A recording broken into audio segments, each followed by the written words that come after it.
Fala aí, galera, beleza?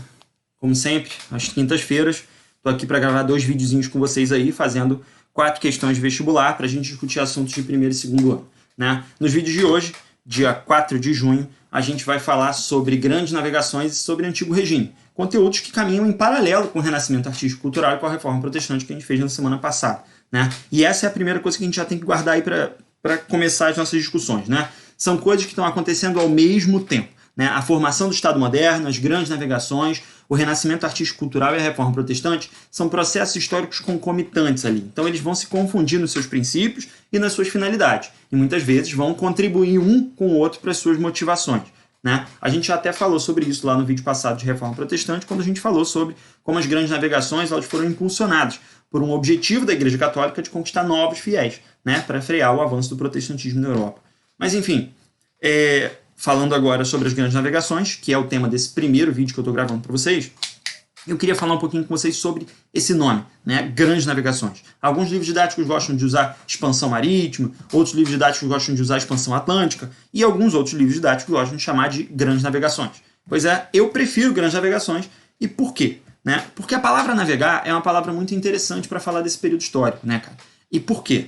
Bom, navegar hoje tem alguns sentidos, né? Navegar pode ter a ver com navegar no mar, lá, com barco e tal. Navegador pode ser o cara que lê mapas para alguém que está pilotando num rally, por exemplo, né? Navegador pode ser lá um aplicativo do seu celular que te diz onde é que você está e a sua orientação geográfica. Navegar pode significar ficar na internet aí, né? Passando de site em site e tudo mais, tal, caramba. Lógico que essa última definição aí é só para quem nasceu nos anos 90, né? Navegar é uma música lá do Gilberto Gil, né? Mas enfim, a grande parada aí é a seguinte: navegar tem vários sentidos, né? A palavra navegar. E lá no século XV não era diferente, né? A palavra navegar, ela também tinha um sentido muito interessante. E não era um sentido fácil, né? Porque navegar no mar não era uma tarefa simples. Não era uma coisa romântica, né? Ah, vou pro mar, né? E aí vou ficar lá, respirar a maresia e tal, ficar tudo sujo, né? Pô, você ficar dentro de um barco no século XV era um risco absurdo para a sua vida, cara. Por quê? Porque você podia pegar uma calmaria, você podia pegar uma tempestade, podia acabar a sua água, uma pessoa podia ficar doente na embarcação, passar para todo mundo e todo mundo morrer. Então, tipo assim, entrar dentro de um barco naquela época era uma parada super perigosa. Mas por que as pessoas faziam? Bom, em parte porque eram forçadas a fazer pelo cenário econômico, né? Porque elas precisavam comer, precisavam trabalhar para isso. Mas não era só por isso, não. A princípio, havia uma perspectiva muito positiva em torno da navegação, no que diz respeito à construção de um mundo próprio, né? O que significa isso aí? Significa que quando você entrava numa embarcação, você corria uma série de riscos. Mas você corria uma série de riscos em função da construção de uma realidade nova a partir das descobertas que você ia fazer. Os povos que você ia conhecer, os territórios que você ia conquistar, as praças de comércio que você ia trazer através de produtos diferenciados. Então, o navegador, ele é um personagem importante porque ele aparece aí no final da Idade Média como um homem que, a partir da sua racionalidade, a partir do uso do seu conhecimento, ele entra dentro de um barco e constrói um mundo novo.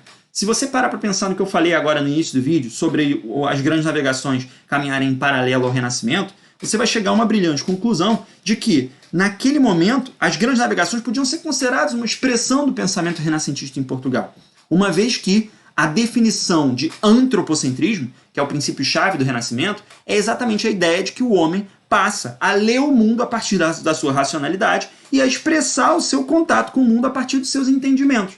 Então, olha que barato. Navegar naquele momento para os portugueses era preciso por quê? Para mostrar que o homem moderno, pós-medievalidade, né, que o homem moderno ele era capaz de construir uma realidade, um mundo novo, a partir da sua prática, a partir da sua aplicação do conhecimento, que era o de navegar, o de entrar dentro do barco, correr o risco de vida, mas usar lá todo aquele conhecimento, todo aquele material que ele tinha desenvolvido para chegar a novos lugares e trazer novos caminhos aí para a humanidade, certo? Então, a princípio, cara, as grandes navegações eles são esse fenômeno, né? São um fenômeno de construção de uma identidade nova do homem europeu lá no Ocidente. E aí, enfim, eu trago para vocês aí uma primeira questão que fala exatamente sobre essa construção desse novo mundo. Só que não com um olhar tão romântico quanto o que eu acabei de apresentar para vocês. Por quê? Porque é o olhar de um africanista, falando das grandes navegações e falando sobre a construção da identidade africana a partir, né, das grandes navegações. E aí, vamos lá. Eu trago um texto aí para vocês de um cara chamado Kabengele Munanga. Um cara bastante respeitado aí dentro do cenário dos africanistas na atualidade. E aí, enfim, o texto dele diz assim, ó, a identidade negra não surge da tomada de consciência de uma diferença de pigmentação, ou de uma diferença biológica entre populações negras e brancas, negras e amarelas. Ela resulta de um longo processo histórico, que começa com o descobrimento, no século XV, do continente africano e de seus habitantes pelos navegadores portugueses. Descobrimento esse que abriu caminho às relações mercantilistas com a África, ao tráfico negreiro, à escravidão e, enfim, à colonização do continente africano e de seus povos. Bom, é um texto que fala aí exatamente sobre esse contato, né, dos europeus com os africanos e sobre a construção de uma visão de mundo africana, do ser africano, a partir desse contato, né? Como é que ele abre esse texto aí? Ele está falando aí, ó, a identidade negra não surge da tomada de consciência de uma diferença de pigmentação ou de uma diferença biológica entre populações negras e brancas. Por quê? Porque não havia uma identidade africana na África. Talvez ainda não haja essa identidade africana na África, né? O que há é uma multi-identidade, né, de uma porrada de povos, mas que são normatizados pelo europeu lá a partir do momento em que eles começam a ser escravizados. Eles são normatizados como africanos porque negros. Então, o que está se discutindo nesse texto aí é exatamente a construção dessa identidade africana a partir, né, do contato mercantilista dos portugueses e dos europeus com o continente africano, que vão para lá para explorar o ouro, vão para lá para explorar o marfim, vão para lá para explorar várias mercadorias, sim, mas também vão lá para dar início a um processo de tráfico humano que vai ser longo pra caramba e que vai definir muitos dos aspectos da construção de identidade da sociedade ocidental, como a gente está vendo agora, né? A gente está discutindo muito essa questão da identidade negra e sobre o preconceito racial que é construído a partir desse momento aí que a gente está falando, certo? Então vamos lá. O que o Kabengele Munanga está falando pra gente é que uma identidade negra ela surge a partir dessa tomada de consciência e que não tem nada a ver com pigmentação de pele. Tem a ver com um processo histórico de ocupação e de construção de um discurso de exploração dos europeus em meio aí às grandes navegações, não é? Beleza. E aí, enfim, a questão continua com um enunciado.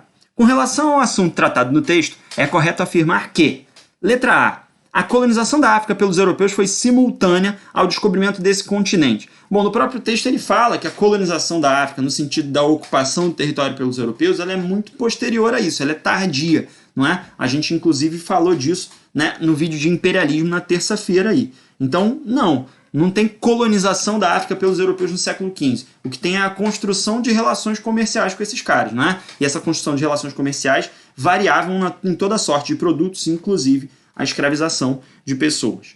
Vamos lá, vamos para a letra B. A existência do lucrativo comércio na África levou os portugueses a desenvolverem esse continente, né? Os portugueses investiram pra caramba no desenvolvimento?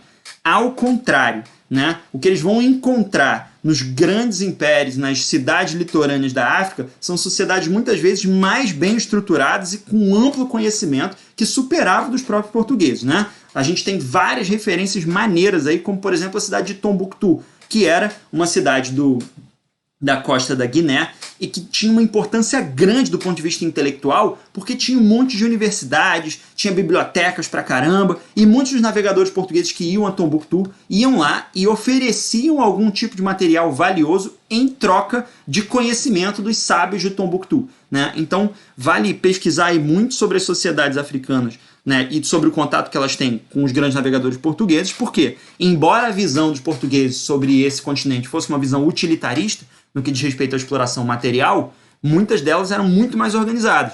E aí que tá, os portugueses eles vão chegar lá e vão se inspirar em muita coisa, desde a arquitetura até o conhecimento para navegação e etc. Certo? Então, letra B, furadaça aí. Né? Não houve desenvolvimento português no continente, até porque se tivesse que haver um desenvolvimento seria do português se inspirando nos métodos e nos conhecimentos do litoral africano daquela época. Letra C. O surgimento do tráfico negreiro foi posterior ao início da escravidão no Brasil. Não, né? A princípio houve tráfico e escravização, né, de negros nas ilhas do Atlântico, nas ilhas de Madeira e Açores. Houve a construção de mercados de escravizados negros no litoral de Açores, no sul de Portugal. Então, tipo assim, Açores não. Ih, rapaz, esqueci agora. Algarve, desculpa. Né? No Algarve, etc. Mas, enfim, não. O tráfico negreiro ele precede a utilização da escravização no Brasil, certo? Letra D. A exploração da África decorreu do movimento de expansão europeia no início da Idade Moderna. Então é a mais bobinha de todas, mas é a que não se compromete com nada, né? De fato, começou a ter exploração do continente africano a partir do movimento de expansão europeia no início da Idade Moderna, que a gente chama de grandes navegações, né? E aí a letra E, só para a gente fechar e eliminar ela aí, a colonização da África antecedeu as relações comerciais entre o continente e a Europa. Também não, né? A princípio, as relações comerciais elas se constroem entre o continente africano e o continente europeu, e aí mais tarde é que a gente pode falar em uma colonização da África, ok? Bom, então gabarito letra D de qualquer coisa aí que vocês queiram, né? Vamos passar para a próxima questão aí daqui a pouco. Bom, a próxima questão ela vai falar sobre as grandes navegações e a descoberta da América, a conquista da América com o Colombo. E aí, bom, a gente está em um textinho aí para ler também, né? A questão é da Unirio. Vale lembrar, no Enem cai muito pouco grandes navegações, então é um tema que a gente não pode deixar de lado, mas que também não tem muita questão para fazer, não. Bom, o texto diz o seguinte: a 16 de setembro vimos flutuar pequenos maços de ervas marinhas que pareciam ainda frescos, o que fez todos acreditarem que a Terra se aproximava. É um relato do Colombo, né, de 1492, quando ele chegou à América. Bom, o que a gente sabe sobre o Colombo? O Colombo era um navegador que apresentou um projeto de circunnavegação para a coroa espanhola. O que significava isso? Significava que ele estava apresentando um projeto onde ele ia sair da Espanha, ele ia navegar em direção ao oeste, né? Ia contornar a terra para chegar ao leste. E o que ele ia encontrar ao leste? Ele ia encontrar o Oriente, né? E as mercadorias que eram tão desejadas naquela época, né? O Colombo ele se baseava em várias perspectivas clássicas aí da antiguidade, né? Ele fala dos relatos de Marco Polo e da ilha de Cipangos, que seria o atual Japão. Ele fala sobre os cálculos de Aristóteles, que diziam que a curvatura terrestre podia ser navegada ou contornada, etc. Enfim, o Colombo ele não tirou isso aí da cabeça dele, né? Pelo contrário, ele foi lá na Universidade de Salamanca e defendeu que ele podia navegar e contornar o globo terrestre. Os caras da universidade disseram que a distância ia ser muito longa, então não tinha nada desse negócio de que ele achava que a Terra era plana, não, né? Nem o Colombo achava isso e nem os estudiosos de Salamanca lá em 1300 ou 400, sei lá o que, né? Mas enfim, os caras já sabiam da curvatura terrestre, mas o que se calculava naquela época é que se você navegasse em direção ao oeste, para você chegar até a Ásia, você teria que navegar por 8 meses, e era impossível ficar vivo no mar durante 8 meses. Então, o Colombo ele apresenta esse projeto, a princípio era um projeto muito arriscado, mas a coroa espanhola aposta. Aposta porque boa parte daquela tripulação era descartável, né? Então vai lá o Colombo, em 1492, com 3 embarcações, Nina, Pinta e Santa Maria.